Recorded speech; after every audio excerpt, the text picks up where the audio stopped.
ہر وہ نعمت جو خدا سے دور کر دے آزمائش ہے۔ ان بد دعاؤں سے ڈرو جو بول کر نہیں دی جاتی۔ خدا کسی کو مایوس نہیں کرتا، اس سے مانگتے رہو، ایک دن یا تو وہ تمہیں عطا کرنے کے بعد پرسکون دے گا، ورنہ اس احساس سے بے نیاز کر کے مالا مال کر دے گا۔ مجھے اللہ کی ذات پر اتنا یقین ہے، اگر وہ مجھے کانٹوں سے گزار رہا ہے تو یقیناً گلاب تک پہنچانے کے لیے۔ جب تمہیں یقین ہے کہ خدا تمہارے ساتھ ہے تو پھر کوئی فرق نہیں پڑتا کہ کون کون تمہارے خلاف ہے۔ دنیا کا مال تو چھوڑنا ہی پڑے گا، سمجھدار وہ ہے جو آخرت کا مال جمع کرے۔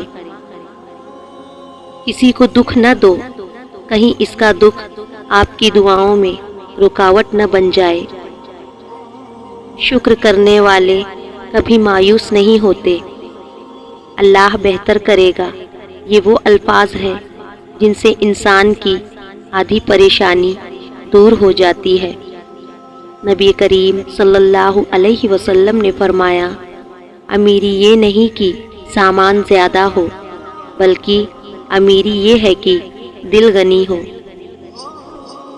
موت سے سب ہی ڈرتے ہیں، مگر موت دینے والے سے کوئی نہیں ڈرتا۔ تمہارا رب تمہیں جس چیز سے دور کر دے اس پر صبر کرو، اور جس چیز کے قریب کر دے اس میں حکمت تلاش کرو۔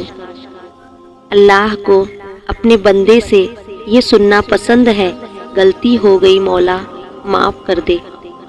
اس کائنات میں صرف اللہ کی رحمت کی دکان ایسی ہے جہاں خریداری کے لیے اگر جیب میں کوئی نیکی نہ ہو تو آپ ہاتھوں پر کچھ آنسو رکھ کر جو چاہے لے سکتے ہیں۔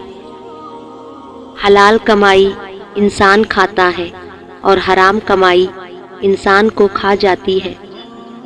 وہ جو ہم جیسے گنہگاروں کے بھی لاڈ اٹھاتا ہے بس وہی اللہ ہے۔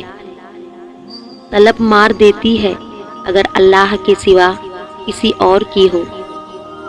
مشکلیں اپنا حل ساتھ لے کر آتی ہے، بندے کو اللہ پر بھروسہ ہونا چاہیے۔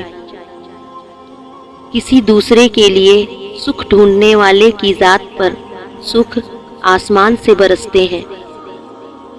جتنا تم میں صبر ہوگا اتنا زیادہ تمہاری دعاؤں میں اثر ہوگا۔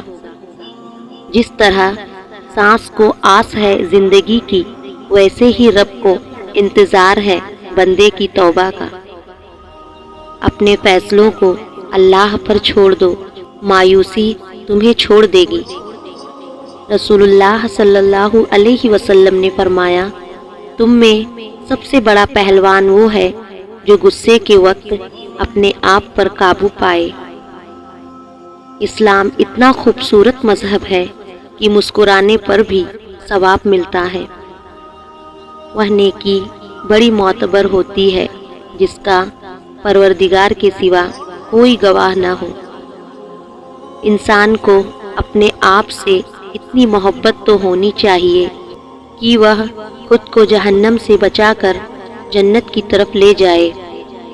رزق اور عزت کسی کے اپنے اختیار میں نہیں، اللہ تعالیٰ جسے چاہے دیتا ہے۔ کسی کو حقیر سمجھنے سے پہلے یہ یاد رکھو کہ سب ایک اللہ رب ہی کی تخلیق کار ہے، وہ دے سکتا ہے تو لے بھی سکتا ہے۔ امید جب اللہ سے جڑی ہو تو ٹوٹنے کا امکان نہیں ہوتا۔ ہم لوگ نیک بننا نہیں، صرف نیک دکھنا اور نیک کہلانا چاہتے ہیں، اور یہ منافقت کا سب سے اعلیٰ درجہ ہے۔ اگر آپ روزانہ زندگی کے نعمتوں کے لیے شکر گزاری کے احساس کو محسوس کرتے ہیں تو مشکلات آنے پر وہ ایک سہارا اور ڈھال ثابت ہوگا۔ انسان بھی عجیب ہے، دعا کے وقت سمجھتا ہے کہ اللہ بہت قریب ہے، اور گناہ کے وقت سمجھتا ہے کہ اللہ بہت دور ہے۔ دعائیں جب زور پکڑتی ہے تو ان کا فرمان جاری ہو جاتا ہے، گمان یقین میں بدل جاتا ہے اور پھر یقین سے معجزوں کا سفر شروع ہو جاتا ہے۔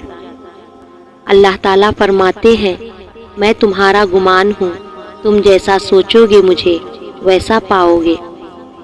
انسان ہر شے کے بغیر رہ سکتا ہے مگر اللہ کی محبت کے بغیر نہیں رہ سکتا۔ کسی نے کہا محبت کیا ہے؟ جواب ملا، اللہ کو سوچ کے آنکھوں میں آنسو آ جانا۔ اللہ تعالیٰ ہر چیز کی اصلیت ہمارے سامنے ضرور کھولتے ہیں۔ اللہ تعالیٰ ہر چیز کی اصلیت ہمارے سامنے ضرور کھولتے ہیں، ہر انسان کی۔ جب کوئی انسان ہمیں تکلیف دیتا ہے وہ اپنی حقیقت دکھا جاتا ہے کہ وہ اصل میں کیا ہے۔ اللہ تعالیٰ کا اشارہ ہی سمجھو اور اپنے دل کو مزید تکلیف سے بچا لو۔